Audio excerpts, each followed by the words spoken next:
You know that feeling when your favorite online store seems to be reading your mind?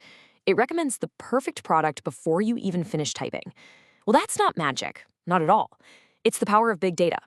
Today, we're going to pull back the curtain and see exactly how companies take this, just a chaotic storm of clicks, and turn it into a super sharp business strategy. I mean, think about it.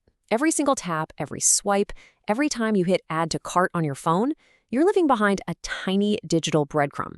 Now, multiply that by millions and millions of people, and what do you get? You get this, a massive, swirling storm of data. But a storm is just noise, right? The real trick is finding the signal inside all that chaos. So how do businesses actually do it? How do they turn all of this into something they can actually use? All right, to make this all a bit more real, let's follow a company. We'll call them SmartMart.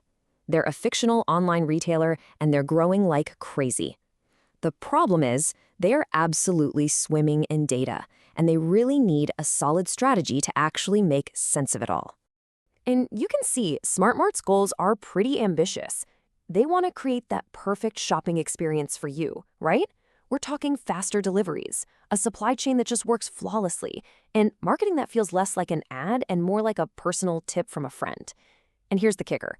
The key to unlocking all of this is not about building more warehouses or throwing money at ads. Nope, it's hidden right there, inside their own data. Okay, but before they can find that hidden story, SmartMart has to get organized. I mean, this data isn't some nice, clean river. It's more like a massive flood coming at them from all different directions. So let's break down where it's all actually coming from. So here's the key concept to grasp. You have to think of every single piece of data as an event. You look at a product, that's an event. A package gets scanned in a warehouse, that's an event too. And all these little events flow from four main sources, which all come together to create what we can call the Internet of Events. First up, we've got the Internet of People. This one's the most obvious, right? It's you, the customer. Every single time you browse a product on the SmartMart app, or you add something to your cart, or you finally hit that buy button, boom, you've just generated an event. Next up is the Internet of Content.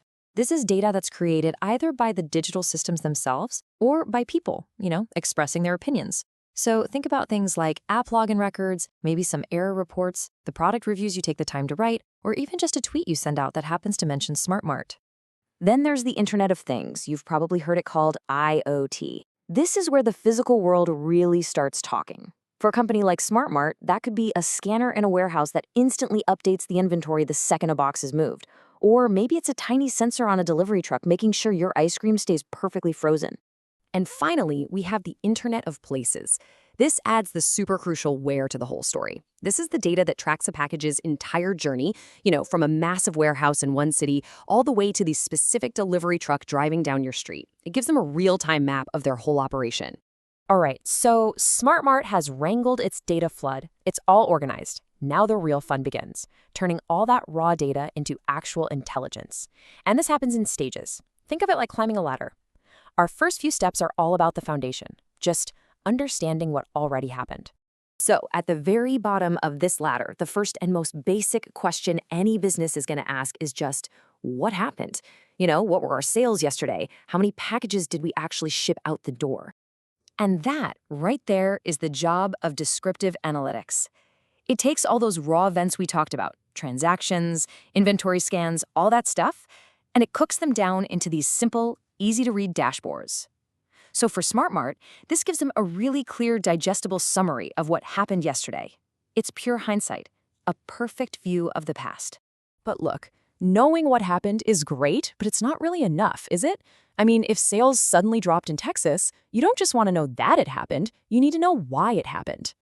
And that brings us to our next level, diagnostic analytics. This is all about playing detective and finding the why. SmartMart can use this to really connect the dots. They might discover that a sudden spike in abandoned shopping carts is directly linked to a glitchy new payment system. Or maybe all the negative reviews for a new product are coming from a single bad batch. So up to this point, everything we've talked about has been about looking in the rearview mirror, right? We're using data to understand what's already happened. That's hindsight. But now we're about to flip the script. We're making the huge leap from looking backward to looking forward. We're shifting from hindsight to foresight.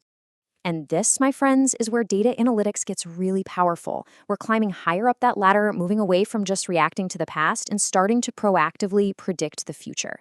So now that we have a solid grasp of what happened and why, we can finally ask that billion-dollar question, the one every single business on the planet wants the answer to. Based on everything we know, what's going to happen next?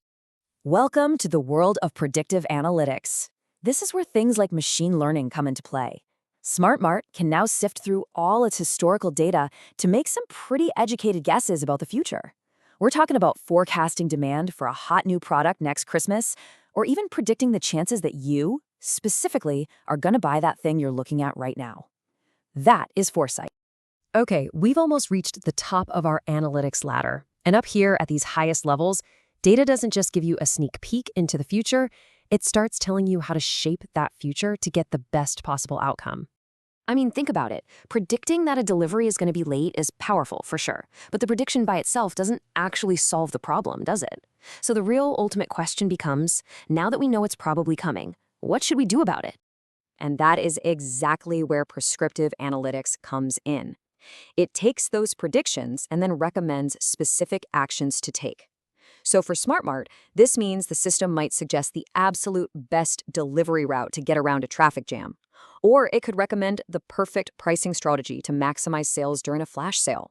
It's not just data anymore, it's actionable intelligence. All right, we are now at the absolute peak of the ladder. This is the top.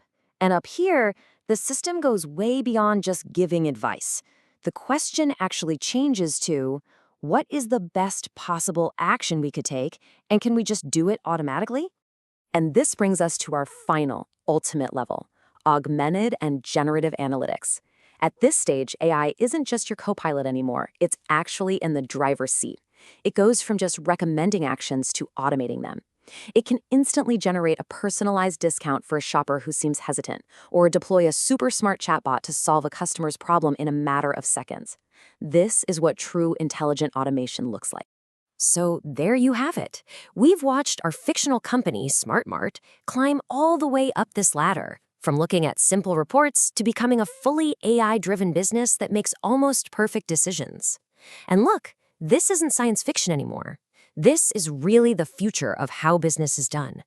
Which leaves us with one last question to chew on.